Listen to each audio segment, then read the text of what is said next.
muchísimas gracias a ustedes por la invitación. El día de hoy vamos a hablar sobre la nutrición en las pacientes oncológicas en el contexto que estamos viviendo en el momento, en la parte social, económica y con el confinamiento pues, por el que estamos pasando. Como Andrés ya lo dijo, mi nombre es Sandra, soy nutricionista dietista egresada de la Universidad de Antioquia y actualmente laboro en el Hospital Universitario del Valle. Para empezar, entonces hagamos un recorderis muy puntual de lo que es el cáncer. Sabemos que un cáncer es un crecimiento anormal celular que dificulta el adecuado funcionamiento de algún tejido. ¿Cuál tejido? Pues cualquier tejido en el que se orine, él puede originarse en cualquier tejido. Este crecimiento acelerado e irregular lo que nos va a provocar es que haya un aumento en el consumo de energía del organismo, por lo cual esta patología es catalogada como hipercatabólica e hipermetabólica. ¿Listo? Lo cual nos va a llevar a que nuestros pacientes con cáncer generalmente tengan un balance energético negativo. ¿Por qué? Porque como se me fue la palabra, pues como con siempre nuestros pacientes van a tender a tener una baja ingesta calórica. Es una de las sintomatologías más comunes. Ellos pierden un poco el apetito, entonces su ingesta es mucho menor. Tienen un aumento de los requerimientos nutricionales, pues por lo mismo, porque estamos gastando más energía de la que le estamos dando a nuestro cuerpo y es como si se estuviera formando un nuevo tejido, entonces esto también va a hacer que los requerimientos nutricionales aumenten. Como tenemos un balance energético negativo, se va a dar una disminución de la actividad física y ese balance energético negativo también está influenciado por todas las alteraciones metabólicas que se están viviendo en el momento.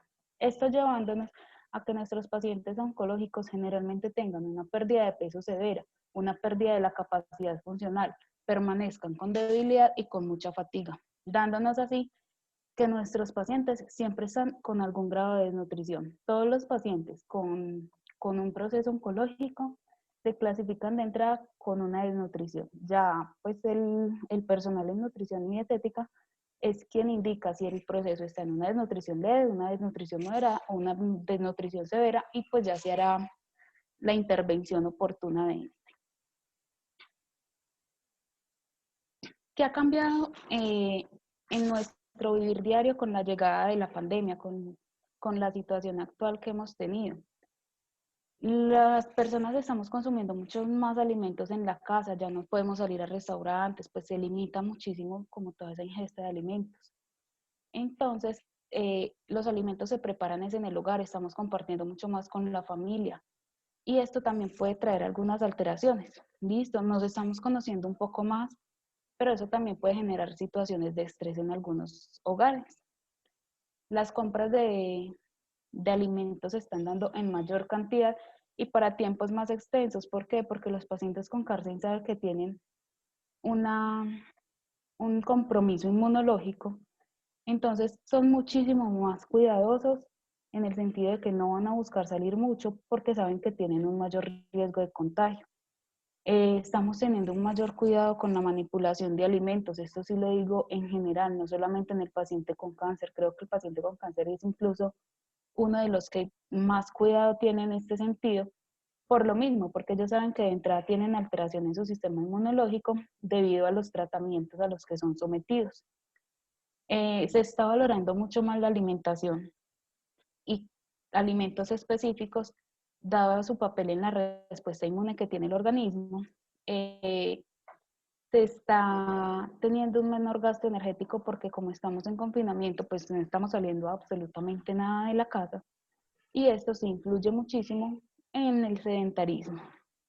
Y en algunos hogares, como lo vamos a ver ahorita, hay un menor ingreso económico, pero entonces vamos a ahondar un poquito, como con pocos recursos económicos podemos tener una alimentación óptima y balanceada.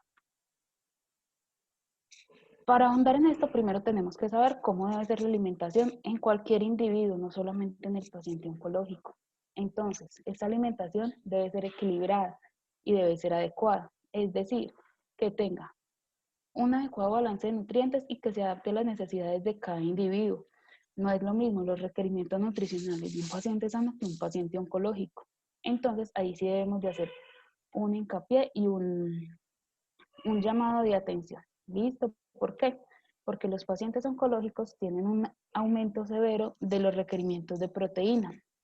Entonces, si tratamos de cubrir un poquito más de esa proteína, obviamente nos toca verificar un montón de condiciones adicionales, no solamente pues como que se nos aumenta el requerimiento y ya nos toca mirar el paciente de forma integral.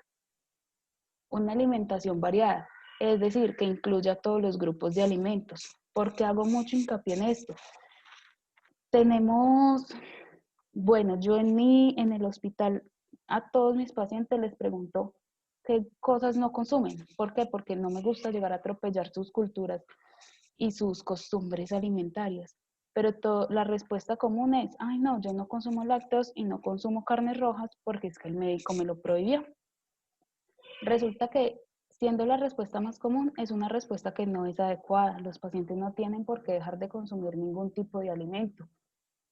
Sí hay que tener un control, no digo que no. El aporte de carnes rojas debe estar hasta máximo 400 gramos de estas a la semana y el consumo de lácteos 2 porciones al día. Pero es algo que es muy alcanzable, es algo que ya vamos a ver la importancia de que todos nuestros pacientes consuman todos los grupos de alimentos para poder tener una adecuada respuesta inmune. Esta alimentación también debe ser moderada. ¿Moderada en qué cosas? En el aporte de grasas saturadas, en el aporte de carbohidratos simples y de productos ultraprocesados. ¿Por qué? Porque estos sí son alimentos puntuales que deben tener un control riguroso en nuestros pacientes oncológicos. Pero entonces vamos a hablar un poquito de qué hacer para que nuestros pacientes tengan más claridad a la hora de ir al supermercado a comprar sus alimentos. Tenemos acá en esta imagen el plato de la familia colombiana, el plato saludable de la familia colombiana, las directrices que nos brindan el ICBF, y en este encontramos no la alimentación para cada tiempo de comida, sino la alimentación que debemos tener durante todo el día. Es decir, todos los grupos de alimentos. Tenemos los carbohidratos, tenemos las frutas y verduras, lácteos, carne, pollo y marisco. Por acá en un pedacito pequeño tenemos las grasas y los azúcares. ¿Listo? ¿Esto qué nos dice? Es importante que consumamos todos los grupos de alimentos. De pronto se restringe un poquito, no, se restringe completamente los azúcares simples en pacientes diabéticos, pero nada más, no hay por qué hacer restricción de otro tipo de alimentos total. ¿Listo? Este plato tiene algo que a mí me parece muy bonito y es que los cubiertos que tenemos al lado nos invitan como a la unión familiar, a que ese momento de la alimentación es un momento especial, es un momento de disfrutar, es un momento en el que te estás dando gusto. Entonces es como llevarlo a esa connotación familiar, un momento de compartir en familia. Tenemos también la parte de la hidratación que es súper importante. Los alimentos deben ser consumidos con agua. Si no se puede, pues lo más recomendable es que sean jugos sin azúcar adicionadas. Nos invita mucho a hacer actividad física, por acá lo tenemos, pero es claro que en este momento pues no podemos salir, pero en el hogar se pueden hacer diferentes actividades. Todos los gimnasios están que por internet pueden ver las clases, entonces no hay excusas para no hacer actividad física en este momento. ¿Y a qué quieras llegar con esto? Acá tenemos una idea de lo que son los grupos de alimentos. ¿Qué pueden hacer nuestros pacientes para hacer compras adecuadas? Realizar un menú de lo que se va a hacer en toda la semana. ¿Por qué? Si yo me voy para el supermercado a comprar como una loquita, todo lo que voy viendo que creo que pueda necesitar, yo llego, guardo en mi nevera, guardo en mi despensa y al momento de hacer las preparaciones hay dos cosas, o se me olvida algo o se me olvida que compré algo y ahí nos van a aumentar los desperdicios porque no vamos a utilizar todo lo que compramos. ¿Listo? Y pues si me olvida algo, pues ya voy a ser más grave aún porque no puedo salir a comprar lo que me falta. ¿Listo? Entonces, realizando ese menú podemos hacer un adecuado listado del mercado que vamos a comprar para una semana. Se recomienda pues que sea máximo una semana debido a que hay productos que son muy perecederos, por ejemplo las frutas y las verduras. y con el tiempo de exposición a la luz, al frío, pues se altera su calidad nutricional. Entonces no se recomienda que se compre por más días tampoco. Que las preparaciones que hagamos tengan muy pocos carbohidratos simples, es decir, las adiciones de azúcar más que todo, que no comamos mucho mecato, que no compremos mucho mecato, porque eso nos va a llevar a, de pronto, a ingerir más calorías, pero de la forma no adecuada. ¿Listo? Y pocas preparaciones con ultraprocesados, son demasiados químicos que mucho menos en un paciente con cáncer nos van a servir. ¿Listo? Y llegamos a la parte del dinero. ¿Qué hacer si no tenemos mucha disponibilidad económica? Porque obviamente en este momento estamos pasando por una situación dura en la economía, en la que muchas empresas o han tenido que cerrar o dejar su producción a un lado mientras pasa todo esto. Entonces, utilizar el huevo como fuente de proteína de alto valor biológico es un alimento que es muy asequible. Somos un país en el que comemos muchas leguminosas y podemos aprovecharnos de eso. Leguminosas como los frijoles, las lentejas y los garbanzos son ricas en proteína, son fuente de hierro. Entonces, vamos a hacer siempre, estas deben ser consumidas para aumentar su valor biológico acompañadas de un cereal, es decir, de arroz. Siempre, eso siempre pasa. Así no lo hagamos pensando en la calidad nutricional. Tenemos la costumbre de que siempre este tipo de alimentos van acompañados con arroz. Entonces, ¿qué pasa? Al unir estos dos alimentos se completa el cómputo aminoácido de las leguminosas y se absorbe su proteína como si fuera de alto valor biológico. Entonces, ¿qué? Es una manera muy fácil de ayudar a nuestros pacientes siempre. Sugerirle que mínimo 3 veces a la semana incluyan las leguminosas en su alimentación y puede ser algo muy variado. ¿Listo? Porque tenemos muchas clases de frijoles, los garbanzos, las lentejas, las arvejas. ¿Listo? Y esta otra imagen que vemos acá, que se ve un poquito extraña, yo sé, es proteína vegetal texturizada, lo que comúnmente conocemos como carbe. Este carbe preparándolo bien, realmente, preparándolo bien, sí tiene muy buen sabor y nos puede ayudar también en todo ese proceso de suministro de proteína para nuestros pacientes. Son formas económicas y pues las familias siempre se escudan en el dinero como porque por eso no llevan una alimentación saludable, cuando realmente no se necesita demasiado para llevar una alimentación balanceada. ¿Listo? Como lo decía ahorita, pues le estamos dando más importancia a la respuesta inmune que nos pueden traer los alimentos, cómo nos pueden los alimentos ayudar a mediar esta respuesta inmune. Entonces quiero que veamos un poquito de los micronutrientes que son vitales para la respuesta inmune y en qué tipo de alimentos los vamos a encontrar. Entonces el hierro lo encontramos principalmente en carnes rojas, vísceras y leguminosas. El zinc lo vamos a encontrar en las carnes blancas y rojas, en las vísceras, leguminosas, lácteos, cereales integrales y productos de mar. El selenio lo vamos a encontrar en carnes, pescados, leguminosas, semillas, lácteos y huevos. La vitamina C la tenemos en la mayoría de frutas y verduras, con principal aporte en la guayaba, naranja, mandarina, papaya, kiwi, y de las verduras el brócoli y el coliflor. La vitamina B6 la encontramos más que todo en carnes blancas, hígado, yema de huevos, cereales integrales, plátanos y aguacate. La B12 en carnes blancas y rojas, el hígado y los lácteos. Y los productos enriquecidos, que lo que comúnmente viene enriquecido con vitamina B12 serían la leche y la harina de trigo. Y el ácido fólico, que lo escuchamos más que todo para pacientes embarazadas, pero no, lo necesitamos todo, está en carnes rojas, hígado, vegetales de hoja verde oscura. Esa connotación es muy importante porque es el que tiene mayor cantidad de ácido fólico y con una disponibilidad más alta. Y en las leguminosas. En todos estos alimentos que les mencioné en varias oportunidades la leguminosa y principalmente también como fuente de hierro que se los dije ahorita. Entonces, para ayudar a que este hierro de las leguminosas se absorba también de manera más adecuada, que haya un mayor porcentaje de absorción en nuestro organismo, este debe ir acompañado de vitamina C. Entonces, ahí también otro plus para nuestros pacientes. Siempre que se consuman leguminosas, acompañarlo con jugo de guayaba, con jugo de naranja, con jugo de maracuyá. ¿Por qué? Porque así vamos a aumentar el valor nutricional de estos alimentos y no lo vamos a tener simplemente como de que intencionalmente intencionalmente no, como que lo consumimos porque así nos lo enseñaron, pero no sabemos lo del fundamento, ya lo tenemos muy claro.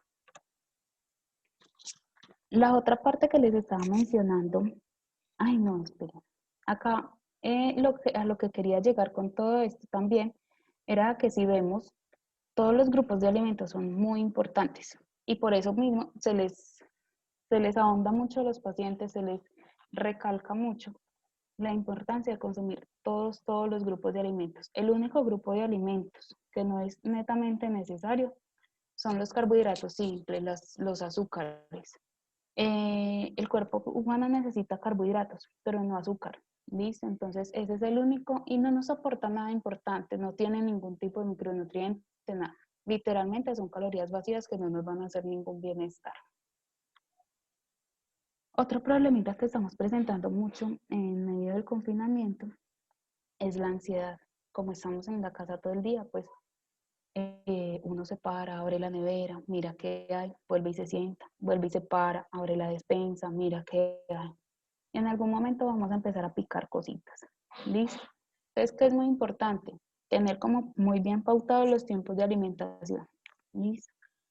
Que en el mercado no se compren muchas golosinas, como se los estaba diciendo ahorita, porque obviamente si las tenemos disponibles, pues vamos a empezar a consumirlas aún más. ¿Cómo podemos manejar la ansiedad? Manteniendo frutica picada. Si tú vas a la nevera y ves fruta picada, pues vas a comer fruta, ya está preparada.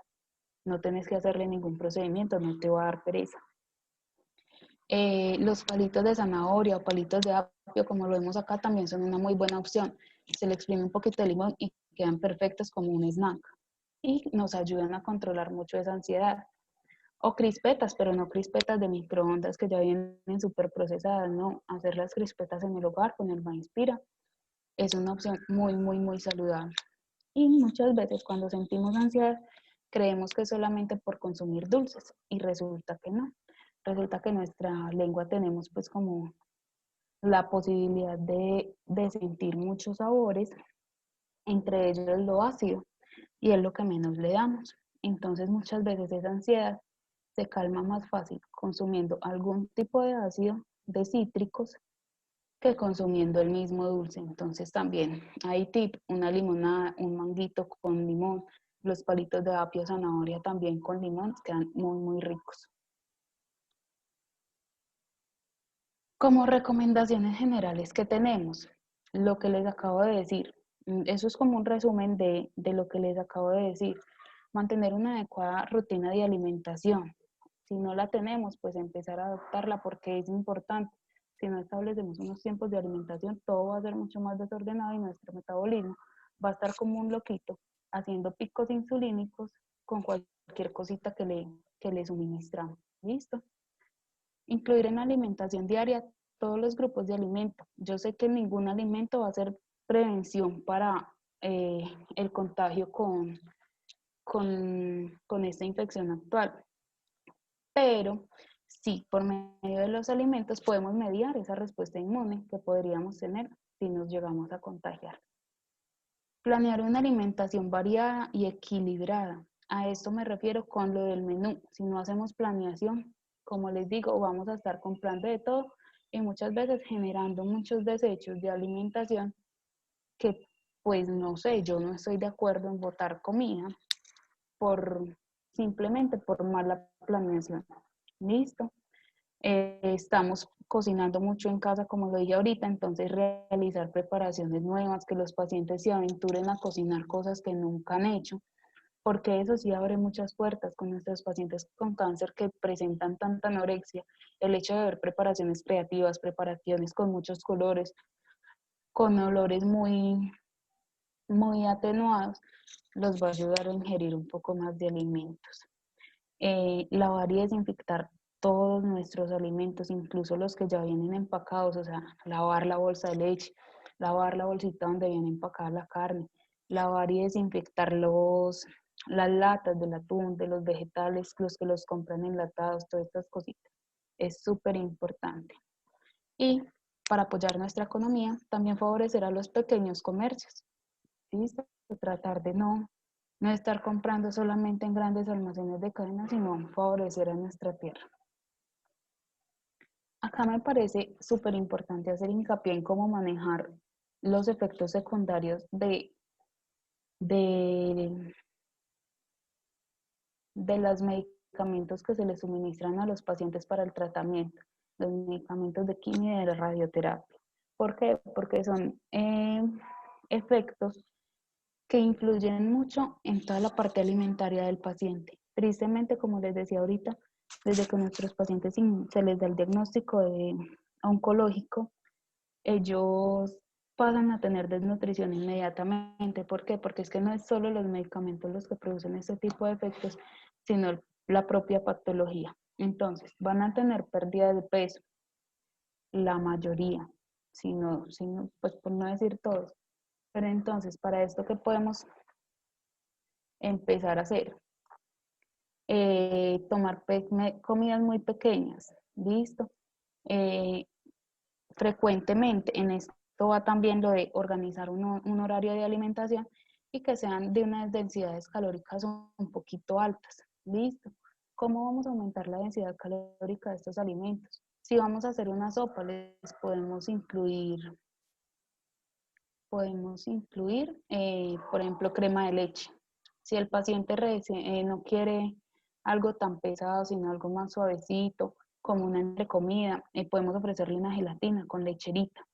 Yo sé que les estoy diciendo que bajemos el consumo de azúcar, pero hay momentos en los que es crucial y en los que necesitamos más esas calorías que no consumir azúcar. ¿Listo?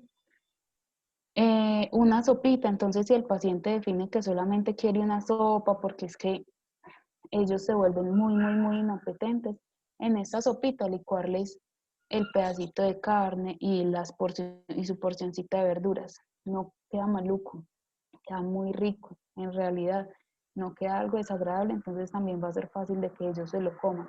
¿Listo? Lo mismo cuando tenemos esta baja ingesta de alimentos, que estamos cursando con anorexia.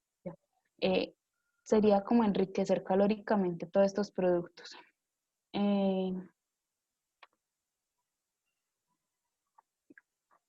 Cuando tenemos náuseas y vómitos, se recomienda ingerir muchos líquidos debido a, pues, a que si hay vómitos hay más riesgo de deshidratación. Evitar alimentos con grasa porque estos nos van a generar más reflejo nauseoso. Tratar de que no hayan olores fuertes en la alimentación. Muchas veces esta es la queja común de los pacientes, que el olor de inmediato les produce náuseas. Entonces lo que tratamos de hacer es neutralizar esos olores. ¿Cómo? No poniendo salsa, no poniendo demasiados guisos. Y al momento en que se sirve el almuerzo, ponerle un limón, medio limoncito. ¿Por qué? El olor cítrico del limón nos va a neutralizar muchísimo los olores del resto de los alimentos y va a ser más fácil para el paciente tener una adecuada ingesta de ese almuerzo o de esa cena.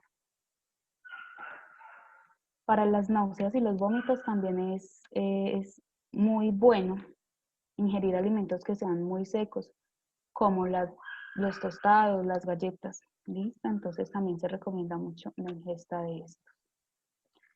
Cuando nuestros pacientes entran en neutropenia, pues es de vital importancia la higiene. ¿Por qué? Porque están en un momento en el que el más mínimo microorganismo nos va a infectar. Entonces, lavar las manos a menudo, lavar y desinfectar todos los alimentos, todos los implementos de cocina que se vayan a utilizar. ¿Listo? Las frutas y verduras que son como los alimentos más contaminantes, se deben lavar y desinfectar. Si de pronto vemos que están picaditos, que están con algún puntico que uno dice, ¿será que está mal o que no? Pues ante la duda es mejor evitarlo, que se lo coma una persona que no esté con una inmunosupresión en el momento. Y para el manejo de la mucositis que también es supremamente común. ¿Qué se recomienda? Bebidas supremamente heladas, consumo de helados, consumo de frappés, listo. Evitar los alimentos secos y los ásperos. Aquí ya vamos pues como con todo lo contrario a cuando tenemos náuseas. Acá se busca que los pacientes sí consuman sopas, eh, pero no sopas aguadas, sino cremitas, que tengan todo licuado, que realmente me den un aporte nutricional. Evitar el alcohol, los cítricos, la cafeína y todas estas cosas que me pueden generar más irritación en las mucosas. Mantener una higiene bucal es súper importante. Y probar los alimentos, pues como ya les dije, helados o a temperatura ambiente como mínimo.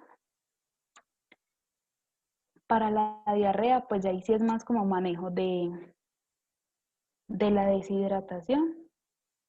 Ahí sí está rotundamente prohibido el consumo de azúcares porque esto nos va a hacer una, una pues nos va a producir mayor diarrea osmótica, nos va a producir que el intestino nos saque más agua, digámoslo así, de sus reservas para poder combatir esta carga de azúcar. Se recomienda mucho, por ejemplo, cuando tenemos diarrea, hacer un puré de manzana o consumir manzana, pero con la connotación de que la dejemos oxidar primero. ¿Por qué? Cuando ella se oxida, deja salir sus pectinas y estas nos van a ayudar muchísimo en el proceso de diarrea. También podemos consumir colada de plátano, arroz, pasta, que son productos más fáciles de digerir y no me van a generar más deposiciones acuosas. ¿Listo? Bueno, por la parte de alimentación y nutrición en cáncer, creo que esto es como las cosas más puntuales. Ya si tienen alguna pregunta, pues estamos abiertos a escucharlos. Y eso es todo.